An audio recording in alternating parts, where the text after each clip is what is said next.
Alors, ce matin, nous allons parler du temple. Alléluia. Et notre thème, on va se baser sur former un temple pour Dieu. Amen. De former un temple pour Dieu. Et comme nous le savons, la Bible parle beaucoup de que ce temple, en fait, représente, c'est nous-mêmes. Alléluia. Et nous allons prendre le texte qui se trouve dans le livre de 1 Pierre, à partir du verset 4 jusqu'au verset 6. 1 Pierre, verset 4 jusqu'au verset 6. La Bible dit, « Approchez-vous de lui, pierre vivante, rejetée par les hommes, mais choisie et précieux devant Dieu. » Amen. C'est ce que la Bible dit. Et verset 5, il dit, « Et vous-même, comme des pierres vivantes, édifiez-vous pour former une maison spirituelle, un saint sacerdoce afin d'offrir des victimes spirituelles agréables à Dieu par Jésus-Christ. » Et le verset 6, car il dit dans l'Écriture, « Voici, je mets en Sion une pierre angulaire, choisie, précieuse, et celui qui croit en elle ne sera point confus. » Alléluia. Amen. La Bible dit de former un temple pour Dieu. Amen. Le temple que Dieu veut constituer, c'est un temple spirituel. Parce que la Bible dit qu'il est esprit. Alléluia. Et comme nous avons vu dans la parole de Dieu, l'Ancien Testament nous a parlé du sanctuaire. Nous avons parlé des tabernacles. Nous avons parlé du temple de Dieu. Mais comme nous savons que ces choses-là, ce sont des choses de l'ombre, on fait les choses qui devaient venir. C'est l'ombre des choses à venir. Amen. Et ce qui est important, en fait, ici, c'est à retenir, c'est que Dieu a toujours désiré de pouvoir habiter dans un temple. Dieu a toujours désiré de pouvoir habiter en l'homme. Amen. Dieu a toujours désiré de vivre, de communiquer, de communier avec l'homme. Amen. Amen. Et ce qui a fait que l'homme a été séparé de Dieu, c'est le péché. Amen. Parce que lorsque nous voyons Adam, il vivait dans la présence continuelle de Dieu. Mais le problème est que cet homme que Dieu avait constitué pour que lui puisse porter sa présence, il a failli.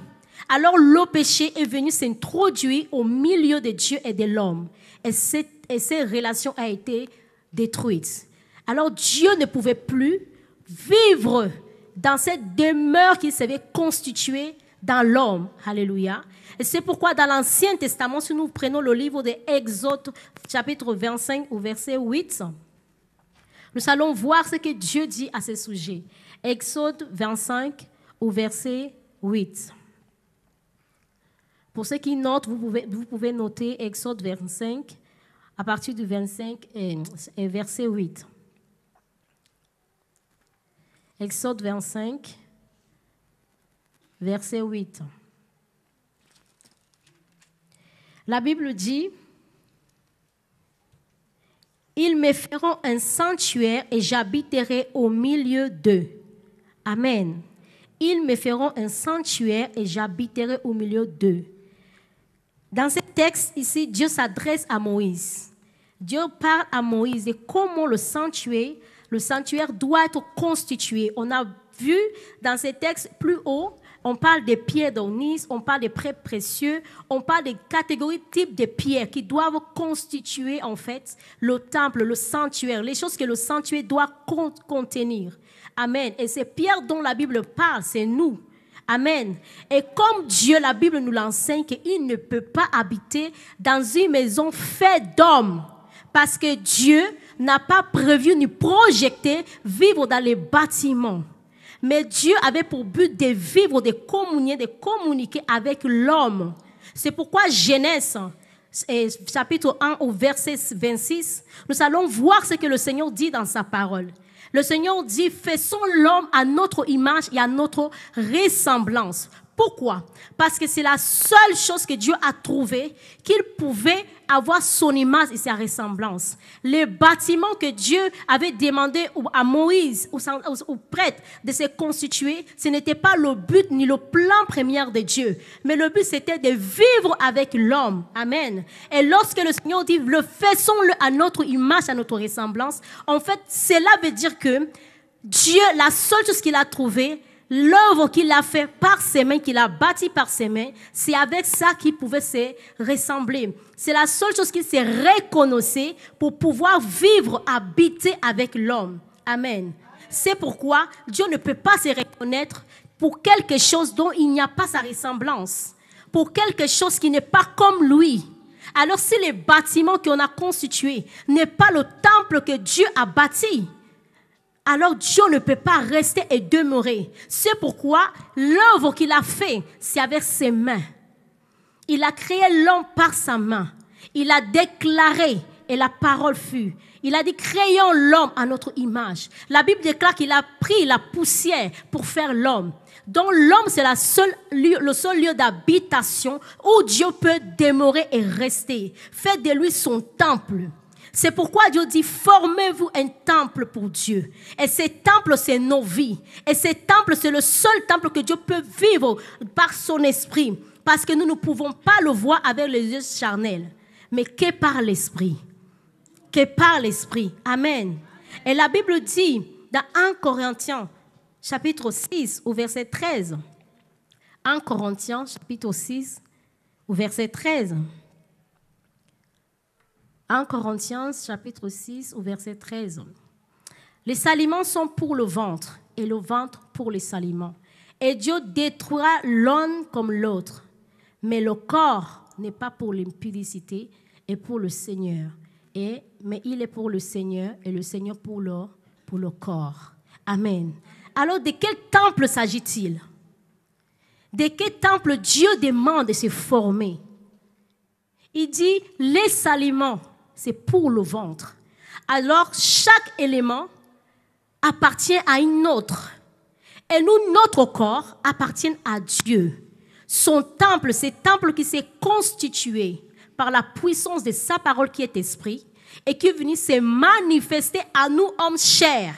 C'est pourquoi il dit, le corps est pour le Seigneur.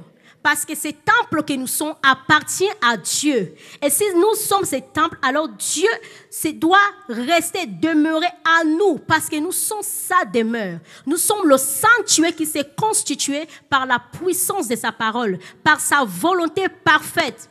Afin que l'église que nous sommes, la communauté spirituelle que nous sommes, nous puissions donner afin que le monde reçoive de Dieu. Dieu ne pouvait pas lui-même marcher comme un esprit, sinon personne allait rester devant lui. Mais il a trouvé bon de créer l'homme, un élément par excellence qu'il a fait par sa main et que sa parole a donné la forme, un symbole qui peut ressembler à Dieu. Et c'est ce que nous sommes aujourd'hui. C'est pourquoi Dieu demande de former un temple pour Dieu. Former un temple pour Dieu. Et nous allons voir plus loin ce que la Bible dit. Dans le livre de Romains 3, verset 23. Le livre de Romains 3, verset 23. La Bible dit, car tous ont péché et sont privés de la gloire de Dieu. Alors ça veut dire qu'il y a eu une rupture qui a séparé l'homme avec Dieu. Ça veut dire que Dieu n'était plus avec nous. Dieu n'était plus avec nous parce que le péché nous a séparés. Et désormais, ce temple est devenu vide. Ce temple est devenu vide et personne ne pouvait pas demeurer. Même l'homme avait constaté qu'il était capable de faire des choses horribles. C'est pourquoi nous avons besoin de Dieu. Et la raison pour laquelle Dieu, par Jésus-Christ, a voulu réconcilier l'homme avec Dieu, a voulu redresser les choses qui étaient tordues, a voulu nous redonner la position et la place qu'on nous coupait premièrement auprès de Dieu. C'est ce que le Seigneur dit dans le livre des Romains, car tous ont péché. Et le péché a été un pierre d'achoppement pour l'homme, pour le séparer de Dieu. Mais nous devons accepter ce que le Seigneur nous donne au travers de Jésus. Parce que c'est le seul moyen que Dieu nous a donné afin de revenir, afin que ces temples de gloire puissent prendre la place et la position première que Dieu lui avait donnée auprès de lui. Amen. Parce que lorsque Adam n'avait pas encore péché, il avait la gloire, la présence de Dieu qui habitait en lui. Amen. Et aujourd'hui, par Jésus, Dieu veut ramener encore ces temples à nouveau dans sa gloire, dans son éclat. Alléluia. Amen. Et alors, la Bible dit ici dans le livre de Pierre, « Approchez-vous de lui, pierre vivante, rejetée par les hommes, mais choisie et précieux devant Dieu. » Pourquoi est-ce que Dieu demande de s'approcher de Jésus? Parce que plusieurs l'ont rejeté. Parce que plusieurs ont renié la personne de Jésus. Parce que plusieurs n'ont pas accepté la vérité qui demeure en Jésus. Beaucoup des hommes, la personne de Jésus ne l'est pas conforme parce qu'il n'est pas venu pour arranger la vie ou les sentiments des uns et des autres.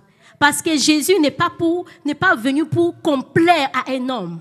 C'est pourquoi plusieurs ont décidé de le tourner le dos, de le rejeter.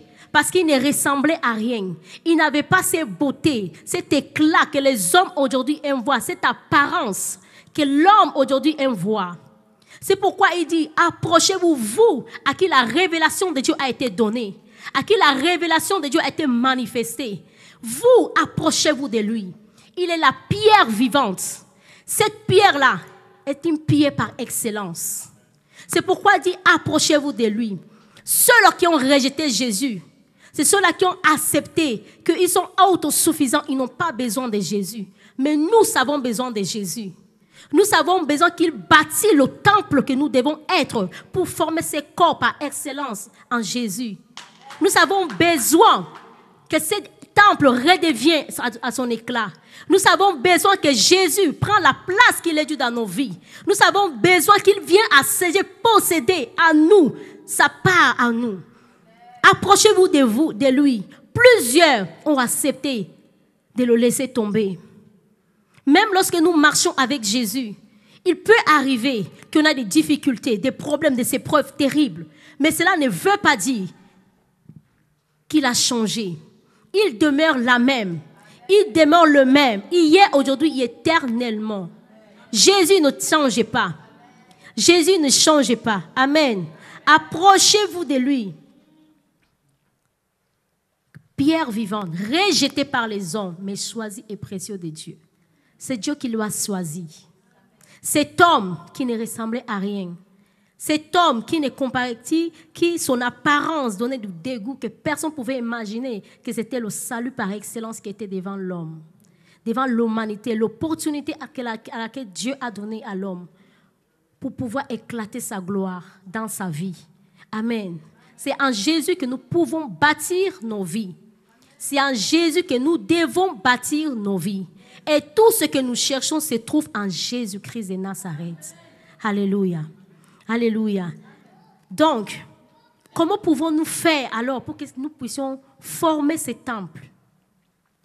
Comment pouvons-nous faire? Est-ce qu'il y a une solution pour nous pour pouvoir former ces temples pour Dieu? Amen. Est-ce que cela est possible pour nous? Nous pouvons prendre le livre 1 Corinthiens, chapitre 1 au verset 18. 1 Corinthiens, chapitre 1, verset 18. Amen. La Bible dit, car la prédication de la croix est une folie pour ceux qui périssent. Mais pour nous qui sont sauvés, elle est une puissance de Dieu. Amen. Car la prédication de la croix est une folie pour ceux qui périssent. Mais pour nous qui sommes sauvés, elle est une puissance de Dieu. Amen. Pourquoi est-ce que la Bible parle de ça? Parce que comme j'ai dit, ceux qui ont accepté de rejeter Jésus, c'était la prédication de l'œuvre de la croix est une folie pour eux. Parce qu'ils ne peuvent pas croire ni accepter que Dieu a choisi un seul homme qui a accepté de payer le prix pour l'humanité. Alors pour eux, il est une folie, un scandale, comme Paul le dit. Pour ces catégories de personnes, la croix, l'œuvre de la croix est une folie parce que l'homme n'a pas su comprendre comment est-il possible qu'un seul homme puisse mourir pour toute l'humanité. Mais pour vous, à qui Christ a été révélé, la Bible dit que, mais pour nous qui sommes sauvés, elle est une puissance de Dieu. Pour nous qui croyons, il est une puissance de Dieu. Pour lui, et alors, c'est le bras que Dieu tend à l'humanité pour être sauvé. C'est le bras que Dieu donne à l'humanité pour que l'homme revienne comme il était auparavant. Dieu a fait grâce en Jésus. Dieu a fait grâce par Jésus que nous puissions encore être touchés par la manifestation de l'amour et la compassion de Dieu. C'est en Jésus que le salut est possible. C'est en Jésus que le salut est donné encore à nouveau. C'est pourquoi quiconque entend le message de l'œuvre de la croix et que le Seigneur l'invite à donner sa vie, c'est une occasion par excellence que l'homme doit saisir à nouveau. Parce que ce qui était séparé, le temple et Dieu, doit revenir et nous devons former ce temple pour Dieu. Nous devons revenir afin que le Seigneur, qui est Dieu, puisse bâtir ce temple. Et que ce temple qui a été détruit par le péché, en Jésus, Dieu nous donne le moyen de pouvoir revenir. Et laisser Christ bâtir nos vies. Et laisser Christ bâtir le temple que nous sommes. Et pour cela, nous devons accepter que lorsqu'il vient, il enlève ce qui ne le glorifie pas. Il doit enlever, prendre de tout ce qui ne honore pas son nom. Tout ce qui n'a pas bâti, sémé, tout ce qui n'a pas arrosé dans nos vies doit être rejeté, sorti de nos vies. Sinon, nous ne pouvons pas former le temple pour Dieu. Sinon, nous ne pouvons pas devenir ce temple qu'il désire pour que son esprit à lui habite pleinement en nous. Parce que autrefois, l'esprit de Dieu vivait hors. Dans l'Ancien Testament, nous pouvons le voir. Après la chute, le Saint-Esprit n'était plus dans l'homme. Il était hors l'homme. C'est-à-dire que tout ce qui communiquait avec l'Esprit de Dieu, il venait de temps en temps. Mais aujourd'hui, où la grâce a été répandue, le désir de Dieu, c'est que l'Esprit vit en nous. Et c'est là, au travers de Jésus, que cela est possible. C'est au moyen de l'œuvre de la croix que cela est possible. Parce que ce temple, la seule personne qui peut l'assiéger, c'est l'Esprit de Dieu. L'Esprit par excellence, l'Esprit supérieur. Et ce temple ne doit pas être souillé. Ce temple ne doit pas avoir de idoles en lui. Ce temple doit seulement être disposé pour qui a été constitué? Pour le Saint-Esprit. Alléluia. Pour le Saint-Esprit. Amen. Nous allons prendre Ésaïe, chapitre 53, versets 1 à 12. Amen. Ésaïe 53, versets 1 à 12. Il dit, qui a cru à ce qui nous a été annoncé? Qui a reconnu le bras de l'Éternel? Verset 2. Il s'est élevé devant lui comme une faible plante, comme un rejeton qui sort d'une terre desséchée. Il n'avait ni beauté ni éclat pour attirer nos regards. Et son aspect n'avait rien pour nous plaire. Méprisé et abandonné des hommes, homme de douleur et habitué à la souffrance, semblable à celui dont détourne le visage, nous l'avons dédaigné, nous n'avons fait de lui aucun cas. Cependant, ce sont nos souffrances qu'il a portées, c'est de nos douleurs qu'il s'est chargé et nous l'avons considéré comme puni, frappé de Dieu et humilié. Mais il était blessé pour nos péchés, brisé pour nos iniquités, le châtiment qui nous donne la paix est tombé sur lui. Et c'est par ces meurtres que nous sommes guéris. Nous étions tous errants comme des brebis, chacun suivant sa propre voie. Et l'Éternel a fait retomber sur lui l'iniquité de nous tous. Amen. Au verset 7, il dit, il a été maltraité et opprimé. Il n'a point ouvert la bouche, semblable à un agneau qui emmène à la boucherie, à une brebis muette devant ceux qui l'attendent. Il n'a point ouvert la bouche. Il a été enlevé par l'angoisse et le châtiment, et parmi ceux de sa génération, Qui a cru qu'il était retranché de la terre des vivants et frappé pour les péchés de mon peuple? On a mis son sépulcre parmi les méchants, son tombeau avec les riches, quoiqu'il n'y a point commis de violence et qu'il n'y a point de fraude dans sa bouche. Verset 10. Il a plu à l'Éternel de l'eau brisée par la souffrance. Après avoir livré sa vie en sacrifice pour le péché, il verra une postérité, il prolongera ses jours. Elle est l'œuvre et l'œuvre de l'Éternel prospérera entre ses mains. À cause du travail de son âme, il rassasiera de ses regards par sa connaissance mon serviteur. Juste justifiera beaucoup des hommes et il se chargera de leur iniquité. C'est pourquoi je lui donnerai sa part avec les grands. Il partagera le butin avec les puissances parce qu'il s'est livré lui-même à la mort et qu'il a été mis au nombre des malfaiteurs parce qu'il a porté les péchés de beaucoup des hommes et qu'il a intercédé pour les coupables. Amen. Qui a cru à la grâce de Dieu, à la délivrance de Dieu, au salut de Dieu pour l'humanité? Le châtiment qui est tombé sur la vie de Jésus était pour chacun de nous, était destiné à l'humanité tout entière. Et si Dieu n'avait pas cherché à résoudre ces problèmes pour nous, c'est que nous pourrions continuer à être errants.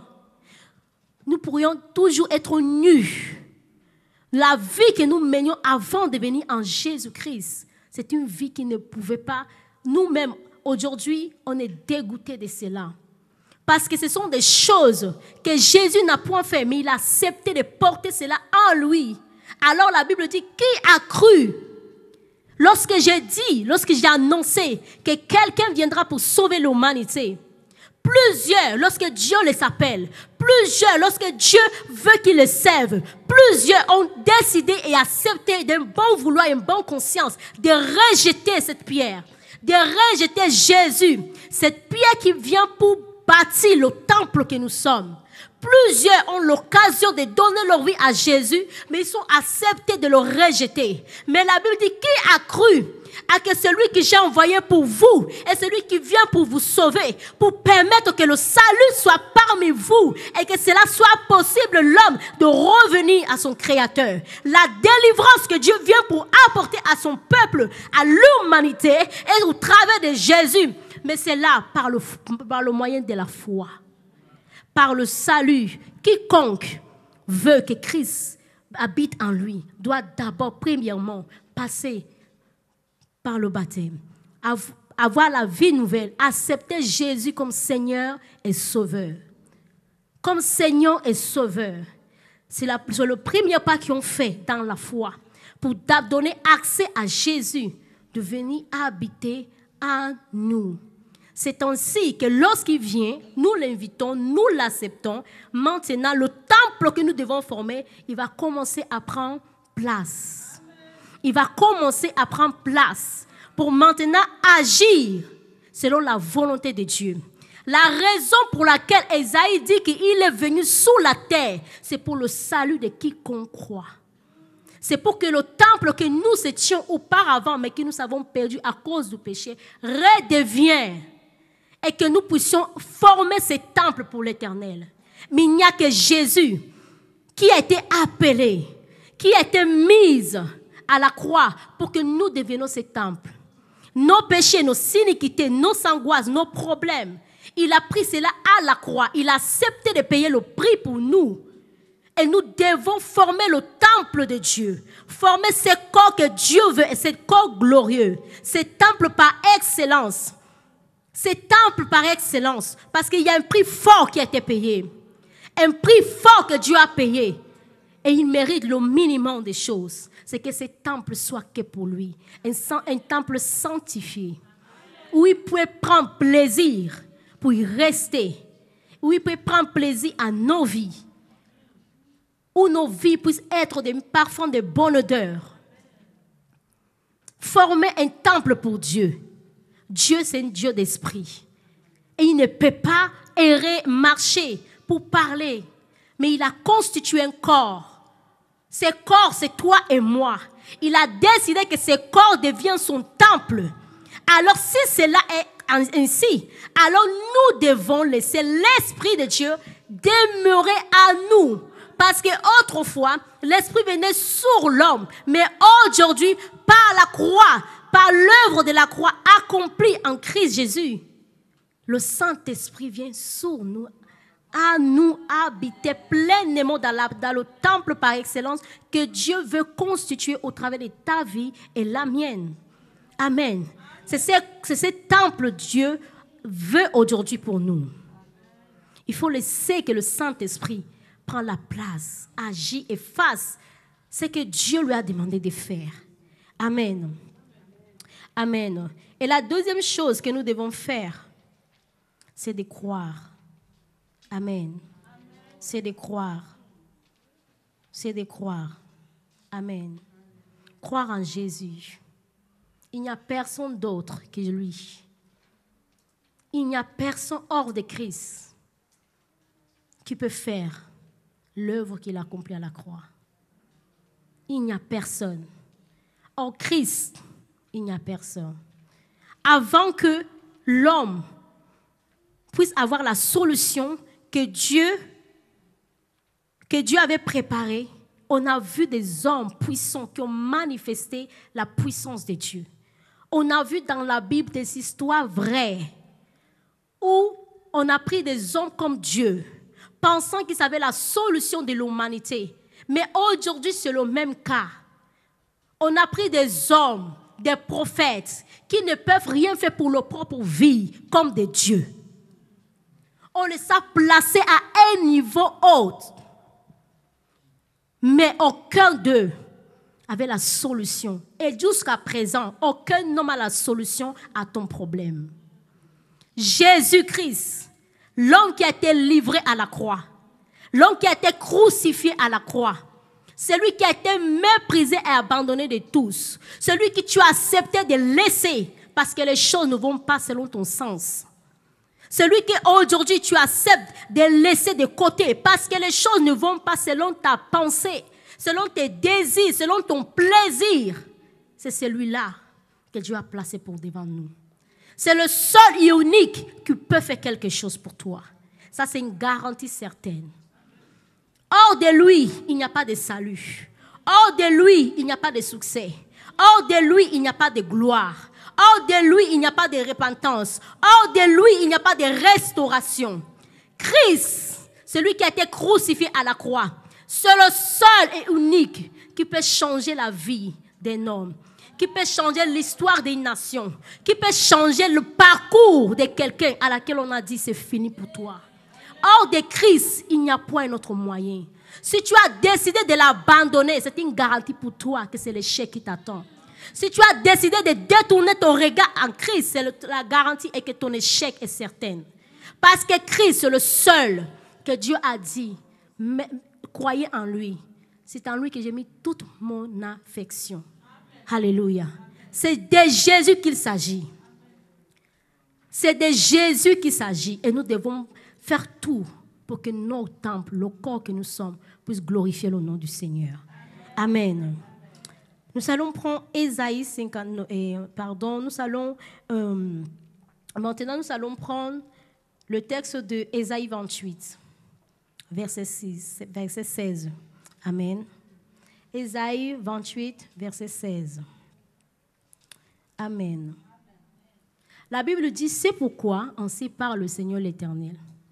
Voici, j'ai mis pour fondement en Sion une pierre éprouvée, une pierre angulaire de prix, solidement posée. Celui qui la prendra pour appui n'aura point à de fuir. Amen. Donc, nous avons parlé d'un temple. Alléluia. Nous avons parlé d'un temple. Et avant de bâtir quoi que ce soit, il faut un fondement. Pour qu'un temple soit bâti, il faut un fondement, qui est la base de toute construction. Le fondement. Amen. Et si ce fondement n'est pas posé, la chute du temple est certaine. Parce qu'il ne pourra pas tenir, en fait. Amen. Et Isaïe nous dit que c'est pourquoi ainsi parle le Seigneur l'Éternel. Voici, j'ai mis pour fondement en Sion une pierre éprouvée, une pierre angulaire de prix, solidement posée. Celui qui la prendra pour appui n'aura point hâte de fuir. Amen. Maintenant, ces fondements, c'est qui? C'est notre Seigneur Jésus-Christ. Amen. Et quiconque bâtit son temple, sa vie, hors de ses fondements, ne pourra jamais subsister. Amen. Toute construction, toute pierre doit avoir un fondement solide. Et c'est ce qu'Ésaïe nous dit. Nous devons constituer un temple. Mais nous sommes des pierres comme Jésus. Mais chaque pierre doit avoir une forme. Quelle est la forme que Dieu a donnée à Jésus? On parle d'une pierre angulaire. C'est une forme que Dieu a prise.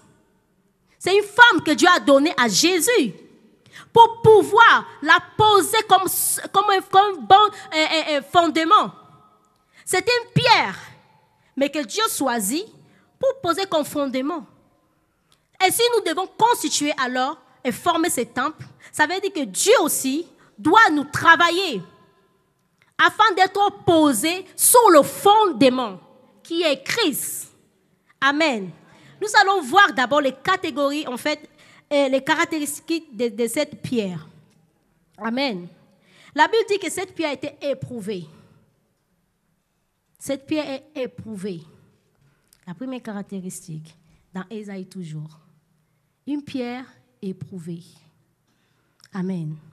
Cette pierre était éprouvée. Et si nous sommes des pierres aussi, nous devons passer par le même moyen. Nous ne pouvons pas prendre des ciments pour pouvoir essayer de former n'importe quoi et nous allons la poser et où nous allons bâtir quelque chose.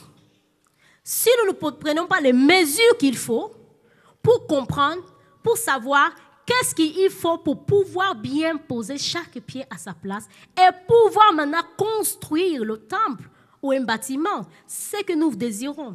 Mais en Jésus, le Seigneur nous prend Jésus comme le modèle par excellence. Parce qu'il a passé par un schéma que lui seul a accepté de payer le prix pour ça. Il a accepté d'être éprouvé. Dieu l'a pris, Dieu l'a travaillé, Dieu l'a taillé. Il a été éprouvé, tenté plusieurs fois, mais il n'a jamais cédé. Il a accepté que la volonté de Dieu puisse s'accomplir pleinement dans sa vie. Il a accepté de passer par toutes sortes d'épreuves jusqu'à ce que Dieu a trouvé qu'il avait de grands prix. C'est une pierre que Dieu a pris le temps pour travailler depuis qu'il est né. Depuis que Jésus est né, il a été poursuivi pour tuer sa vie. Jusqu'à l'âge où Dieu décide maintenant de le conduire, de l'introduire dans son ministère afin de pouvoir accomplir la volonté de Dieu. Et si nous sommes des pierres que Dieu veut aussi prendre pour éprouver, pour essayer de le tailler, enlever tout ce qui peut empêcher que la construction ne soit pas bien fondée sur le fondement qui est Christ. Alors c'est une manière pour nous, ou que Dieu prend, pour enlever dans nos vies tout ce qui ne peut pas être bon. La première caractéristique, c'est que cette pierre doit être éprouvée. Et en tant qu'enfant de Dieu, tu ne peux pas dire que tu marches avec Dieu et tu refuses les épreuves. Tu ne peux pas dire que tu veux vivre avec Dieu, avec ses corps, avec ton moi, avec ton orgueil, avec la fierté. Impossible. Nous devons être taillés. De quelle manière, comment Dieu va le faire, je ne sais pas. Mais ce qui est sur ce processus, c'est pour tout le monde. Jésus n'a point échappé. Jésus n'a point échappé à ce processus. Mais Dieu l'a pris, Dieu l'a brisé, Dieu l'a taillé tel qu'il se doit. Et c'est ainsi que quiconque veut être un temple, posé solidement sur le fondement qui est Christ, doit passer par le même schéma. Doit passer par le même schéma. Nous devons être taillés. Nous devons avoir la mesure que Dieu veut pour nous. Cette mesure-là permettra de connaître où est ta place. Quelle est la place qui t'est attribuée? Quelle est la place qui t'a été attribuée? Quelle est cette place? Et quand nous sommes taillés, nous savons la forme maintenant que Dieu veut. Dieu peut te placer là où il a dédié pour toi. Le lieu, la place qu'il a dédiée pour toi. Et c'est ainsi, au fur et à mesure qu'il prend les uns et les autres, il nous met chacun à la place qu'il faut. Mais nous tous, nous devons avoir un seul fondement. Christ. Le même fondement, nous devons le savoir nous tous. Parce qu'un bâtiment qui est bâti sous des différents fondements ne peut pas subsister. Et en tant qu'enfant de Dieu, pour former un temple de Dieu, nous devons avoir le même fondement, à savoir Christ. Le même fondement. Parce que c'est le seul qui est bâti solidement. Et c'est lui, comme Isaïe le dit, c'est celui qui sera posé en lui, celui qui croira, celui qui le prendra. La Bible dit, il n'aura point hâte de fuir. Il n'aura pas hâte de fuir. Amen. Il n'aura pas hâte de fuir. Alléluia. Il n'aura pas hâte de fuir. Parce qu'à chaque fois que Dieu va nous travailler, les gens verront la valeur, le prix que tu as. Le prix que tu as. On a dit de Jésus, c'est une pierre précieuse. Parce qu'il a passé le test devant Dieu. Et si tu veux avoir ce prix que Dieu te dit à toi, tu dois accepter que ta vie soit brisée. Tu dois accepter que Dieu travaille ta vie. Parce que Dieu veut nos vies. Dieu veut former, Dieu veut travailler nos vies. Mais nous devons le laisser la place. Nous devons accepter qu'il puisse tailler, enlever en nous tout ce que peut l'empêcher que son esprit demeure en nous. Tout ce qui peut nous séparer de lui. Tout ce qui peut empêcher que nous puissions occuper la place qu'il faut dans son temple. Chaque pied a une place. On ne le met pas n'importe comment. Chaque pied a une place. Ils ont les positions au fur et à mesure. Mais sur le fondement le plus excellent, le fondement de Jésus. Le fondement de Jésus. Amen. Amen. La Bible dit au verset 5, et vous, comme des pierres vivantes, édifiez-vous pour former une maison spirituelle, un saint sacerdoce, afin d'offrir des victimes spirituelles, agréables à Dieu par Jésus-Christ. Amen. Et vous formez en vous-même et vous-même, comme des pierres vivantes, édifiez-vous pour former une maison spirituelle, un saint sacerdoce, afin d'offrir des victimes spirituelles agréables à Dieu par Jésus-Christ. Pour que Dieu arrive à ce niveau, il faut qu'on accepte que Dieu nous taille. Dieu veut nous tailler. Dieu veut nous tailler. C'est son but. Afin que nous puissions prendre la forme qui lui plaît. On désire tellement de choses avec le Seigneur, mais on n'est pas prêt à payer le prix qu'il faut. On a des aspirations glorieuses. Mais face à la parole de Dieu, face à l'épreuve, on dit que ça ne vient pas de Dieu. Dieu veut tailler nos vies. Dieu veut prendre la place qu'il est due dans nos vies. Tout ce qui jusqu'à présent ne peut pas glorifier le Saint-Esprit va nous empêcher d'être taillés.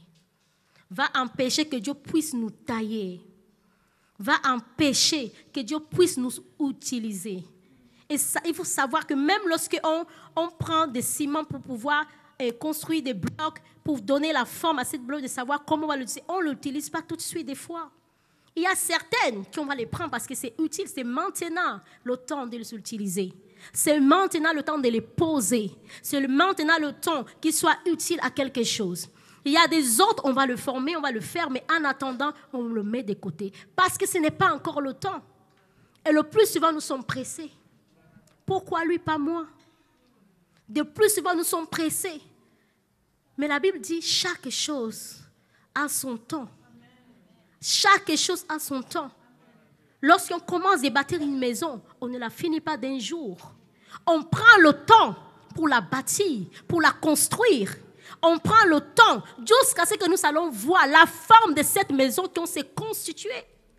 C'est là que nous allons comprendre qu'en fait, c'était nécessaire pour voir le résultat final de ce qu'on avait prévu.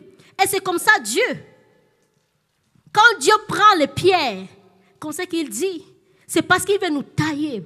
Jusqu'à ce que nous puissions avoir la forme que Dieu veut. C'est alors là que tu seras utile pour Dieu. C'est alors à ce moment que Dieu va te prendre pour pouvoir t'utiliser. Parce que tu as maintenant la forme. C'est ce qu'il a fait avec Jésus. Il a pris Jésus. Il l'a fait passer par les épreuves. Il est devenu la pierre angulaire. Cette pierre, c'est le fondement solide que Dieu pose pour toi et pour moi qui sommes les pierres, pour pouvoir nous bâtir en lui, enraciner en lui. Mais si tu n'as pas la forme et la mesure que Dieu veut, tu ne peux pas être utilisé. Tu ne peux pas être utilisé. C'est fondement Christ. C'est le seul que Dieu prend pour que nous tous, on puisse se fonder en lui. Mais tu ne peux pas avoir un pied dedans et tu veux être fondé en Jésus. Il va te rejeter. Parce que tu ne corresponds pas à ce qu'il veut. Parce que tu ne corresponds pas à la mesure qu'il t'a donnée. Parce que tu n'es pas à la place qu'il a dédiée pour toi.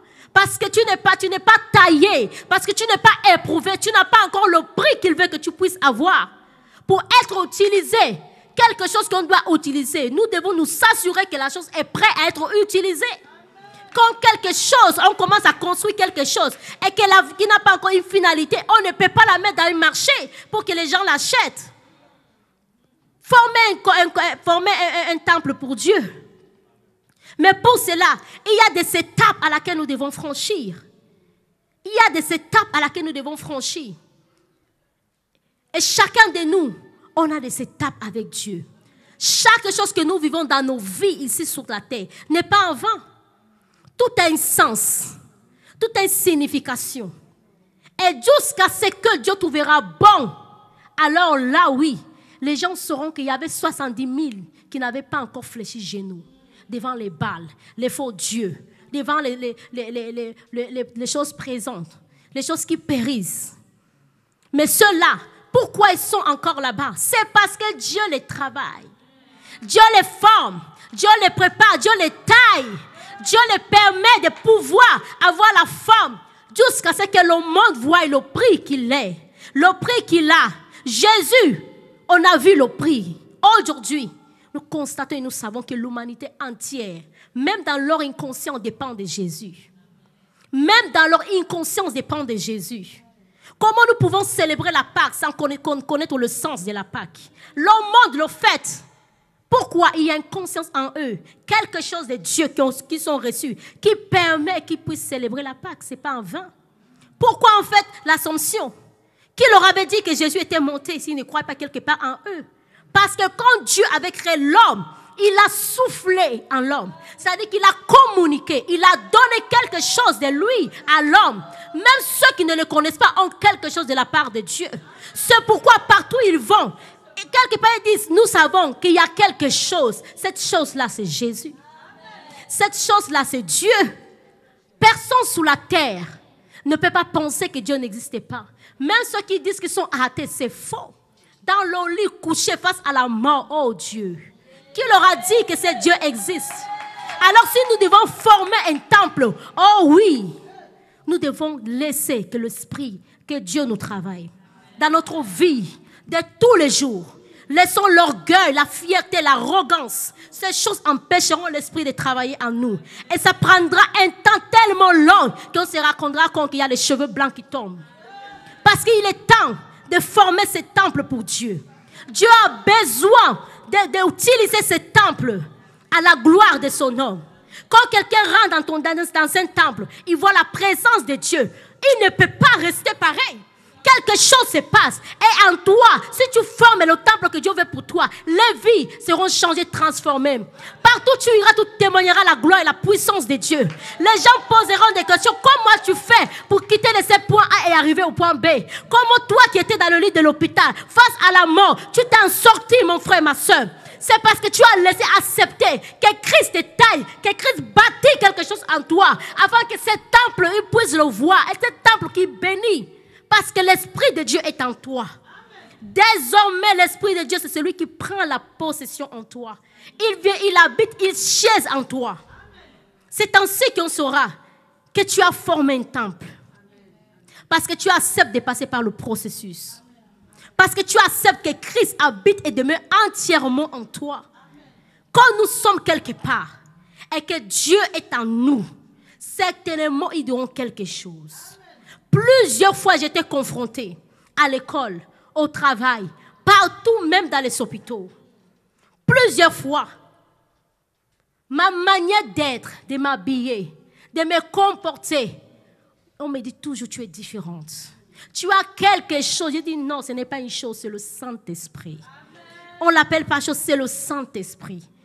Comment tu fais face à cette situation? Mais tu sembles ne pas être inquiète. Pourquoi m'inquiéter? J'accepte le processus de Dieu dans ma vie. J'accepte les épreuves de Dieu dans ma vie. Parce que c'est écrit à mon sujet. Ainsi que c'était écrit au sujet de Jésus. Avant qu'il vienne sur terre manifester le salut, on avait dit que celui-là, il mourra ainsi, comme ça, comme ça et comme ça. C'était écrit. Les prophètes ont annoncé la mort et la résurrection de Jésus. Lui-même, il est venu sur terre. Il a annoncé sa mort et sa résurrection. C'est son histoire. C'était écrit. Et il ne pouvait pas fuir. De même que moi, je ne peux pas. Je ne peux pas fuir. Jonas a essayé. C'était son histoire. Va annoncer à Ninive ce que Dieu dit. Je ne peux pas y aller, Seigneur, parce que tu es trop bon. Mais c'était ta destinée, Jonas, d'y annoncer la repentance. Mais nous ne pouvons pas fuir face à certaines situations. C'est Dieu qui nous permet de passer. Parce que nous ne savons pas que les épreuves nous permettent à Dieu de travailler, de nous tailler, d'enlever les choses à nous qui ne glorifient pas son nom. Nous ne savons pas que chaque processus, chaque étape de nos vies ne sont pas en vain. Parce que Dieu est en train de vouloir former un temple qui va le glorifier. Et nous ne pouvons pas aller dans le monde annoncer Jésus. Si tu n'es pas formé, si tu n'as pas la forme que Dieu veut, les esprits vont te fatiguer. Les esprits vont détruire ta vie, y compris ta foi. Tu verras que tu pries, rien n'arrive. Parce que tu n'es pas fini de former. Tu n'as pas été fini de tailler. Tu n'as pas passé les épreuves que Dieu veut que tu passes. Pour que toi, tu sois un temple glorieux où l'esprit pourra maintenant prendre le total contrôle. Face à les situations les plus difficiles, tu sais qu'il y a quelqu'un qui habite en toi et qui est en toi. Et qui prend le contrôle de toutes choses. J'ai été beaucoup de fois confrontée. Même pour ma fille, on m'a dit qu'elle était drépanocytaire, SS. Quiconque connaît cette maladie, ce n'est pas quelque chose à jouer avec. Mais mon Jésus, je sais qui il est. Je sais qui il est. Je leur ai dit, ma fille n'est pas du tout malade. Ah oui, on voulait appeler les procureurs, les assistants sociaux. Dans l'hôpital, j'étais là. Plusieurs docteurs sont venus à l'hôpital comme si c'était non assistant aux personnes en danger. J'ai dit, c'est vous qui me l'avez donné. Cette fille, je l'ai portée. C'est Dieu qui me l'a donnée comme ça. Elle n'est pas malade. Parce que Jésus, il est mort. Il a pris nos péchés, nos souffrances, nos maladies à la croix. Et je confesse que ma vie a la vie que Christ lui a donnée. Il n'a pas payé son prix pour rien. Alors elle qui est le temple de Dieu, la maladie n'a pas de place. La mort n'a pas de place. Rien de ce qui est périssable dans ce monde n'a pas de place. Dans le temple que Dieu veut former, se constituer. Quand nous croyons réellement que c'est lui qui habite en nous, alors rien ne peut nous effrayer. Rien ne peut nous empêcher dès que Dieu continue à nous former et nous préparer. Personne ne peut empêcher le processus que Dieu a entamé pour vos vies et pour ma vie. Personne. C'est quelque chose qui était écrit, compté. Comme Jésus, toutes ces choses ont été écrites, narrées. Jusqu'à ce que Jésus, face à la vérité, face à son histoire finale, il a pris conscience qu'en fait, Ce n'était pas chose facile. Il dit, Père, si c'est possible que ces couples s'éloignent, mais pas ma volonté. Non, pas ma volonté, mais la tienne seule. La tienne seule. Et si nous acceptons que la volonté de Dieu puisse prendre place, nous conduire jusqu'à bon port, alors nous verrons la gloire de Dieu. Véritablement, nous verrons le travail que l'Esprit fait dans le secret tous les jours, même lorsque nous pensons qu'il n'y a rien qui s'est fait. Nous allons seulement constater le résultat de ce travail par excellence. Nous aurons tout simplement les yeux pour voir. Amen. Amen. Nous allons prendre le livre des Psaumes. Psaume 118. Amen. Psaume 118, verset 22. Alléluia. Psaume 118, verset 22. Psaume 118, verset 22.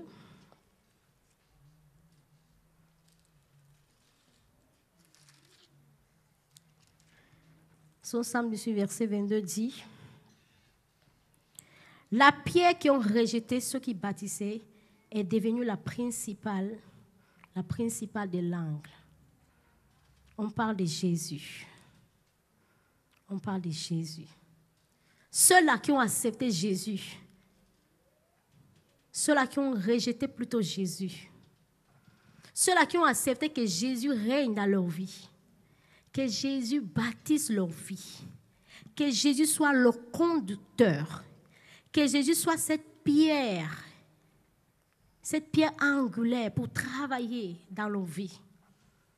Ceux-là qui sont dit qu'il prend trop le temps, ceux-là qui disent je ne vois pas ce qu'il fait, ils sont acceptés alors de le rejeter, de reculer en arrière, ça ne sert à rien. Il est devenu la principale de l'angle. Tout homme aujourd'hui dépend de Jésus. Il est devenu la principale de l'angle. Dans la vie d'un homme, Jésus est devenu la principale. Ceux-là qui ont rejeté, régné Jésus, que toi, tu ne nous apportes que le malheur. Lorsque Asaph voyait dans la Bible comment les méchants prospéraient, comment ces personnes qui ne vivaient pas selon Dieu passaient le temps à réussir, Asaph a commencé à regarder les choses qu'il ne devait pas voir en fait. En tant que serviteur, en tant qu'enfant de Dieu, la Bible dit que nous ne sommes pas de ce monde. Nous ne sommes pas de ce monde. Mais Asaph a commencé à regarder, à voir telle personne est méchant, mais il prospère. Telle personne est comme ça, mais il va de l'avance. Telle personne a ça, telle personne a ça. Il a commencé à se dire que, mais à quoi bon me consacrer? À quoi bon me sanctifier? À quoi bon te servir? À quoi bon marcher avec toi? Je ne vois même pas les résultats du sacrifice que je paye pour te plaire. Je ne vois pas même pas la récompense que je reçois de toi lorsque je décide d'abandonner le monde et de te suivre. Mais hélas, Asaph, il a regardé. Il dit, quand j'ai voulu tout simplement penser à ce que j'allais faire, il dit, trahirai-je la race des enfants de Dieu? Trahirai la race des enfants de Dieu. Est-ce que ça sera nécessaire de suivre les gens dans le monde, de vouloir faire comme eux, de vouloir leur ressembler? Est-ce que je ne trahirai pas la race des enfants de Dieu? Est-ce que je ne trahirai pas le sacrifice de Jésus? Il a commencé à réfléchir jusqu'à ce qu'il a consulté l'Éternel en rentrant dans le sanctuaire, dans le lieu secret. Et que Dieu leur révèle qu'en fait, tu ne sais pas. Ces personnes-là, ils ont déjà leur sort. Ils ont déjà leur récompense. Toi qui as décidé de te sanctifier, toi qui as décidé de te sacrifier, toi qui as accepté de payer le prix, toi qui as accepté d'être mis à part par Dieu, toi qui as accepté d'être consacré pour l'Éternel, pour être une pierre que Dieu va utiliser, pour être taillé, éprouvé par Dieu, toi ta récompense est avec moi. Toi, ta récompense est avec moi. Ne suis pas ces gens-là. Ne marche pas avec ces gens-là. Ils croient qu'ils ont la vie. Ils sont morts. Les richesses de ce monde ont aveuglé beaucoup des enfants de Dieu. Pour eux, la réussite, c'est d'avoir des grosses voitures, la belle femme, la meilleure maison. Pour eux, tout ce qui est visible, tout ce qui brille n'est pas l'or. Mais Dieu l'a dit, tu ne sais pas. Tu as bien fait de rentrer dans le lieu secret et de parler à ton cœur. Ces gens-là, on leur sort. Mais toi, tu fais bien de te consacrer. Tu fais bien de te sanctifier. Tu fais bien de donner ta vie, de te mettre à part pour moi. Tu fais bien de ne pas être comme eux. Tu fais bien de te mettre de côté pour moi. Tu fais bien de te consacrer pour moi. Tu fais bien d'être différent. Tu fais bien. N'importe ce qu'ils vont faire, n'importe ce que tu attendras, reste devant ma présence.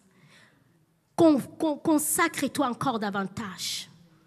Sanctifie-toi encore davantage. Parce que dans le dernier jour, ceux-là pleureront et toi tu riras. Ceux-là pleureront et toi tu riras. Enfants de Dieu, formez un temple pour Dieu. Formez un temple pour Dieu. Il n'y a rien dans le monde.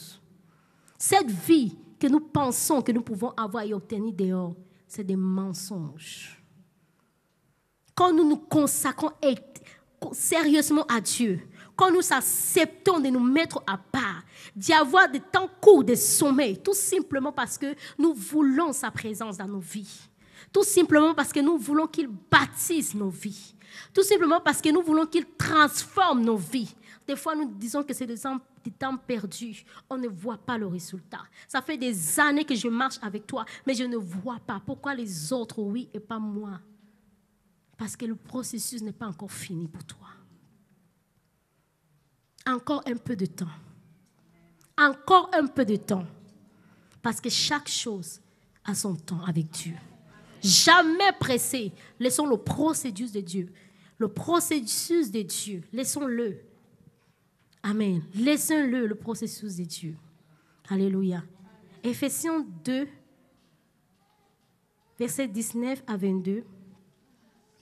Éphésiens 2, versets 19 à 22 dit, « Ainsi donc, vous n'êtes plus des étrangers, ni des gens de dehors, mais vous êtes concitoyens des saints, gens de la maison de Dieu. » Amen. Verset 20.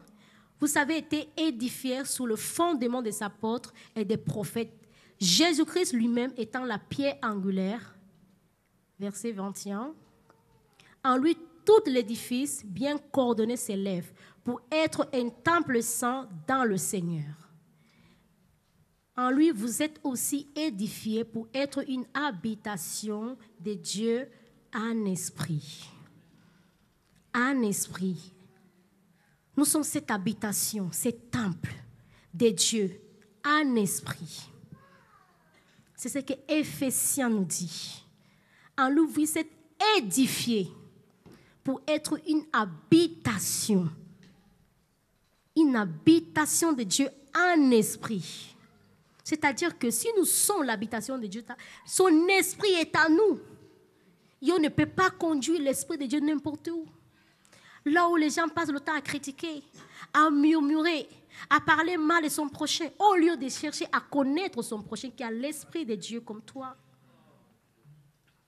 Nous sommes l'habitation de Dieu. Nous devons former un temple pour l'Éternel. Nous devons former un temple pour l'Éternel. Quitte à ce que tu sois seul, vaut mieux pour toi. Parce que l'Esprit de Dieu va faire de toi ce qu'il est écrit à ton sujet.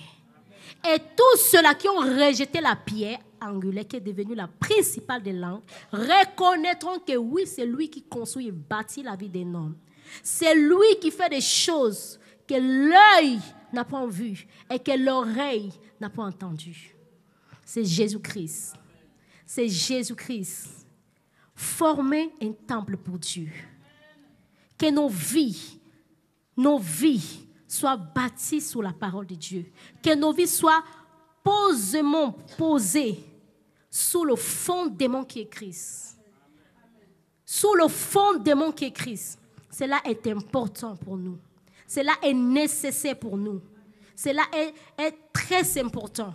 Parce que c'est comme ça que l'Esprit pourra alors agir. Pourra alors faire ce que Dieu lui a demandé de faire dans nos vies. Alléluia. Est-ce qu'on peut s'élever pour acclamer Jésus, pour bénir le nom de l'Éternel, pour dire merci à celui qui est. Amen.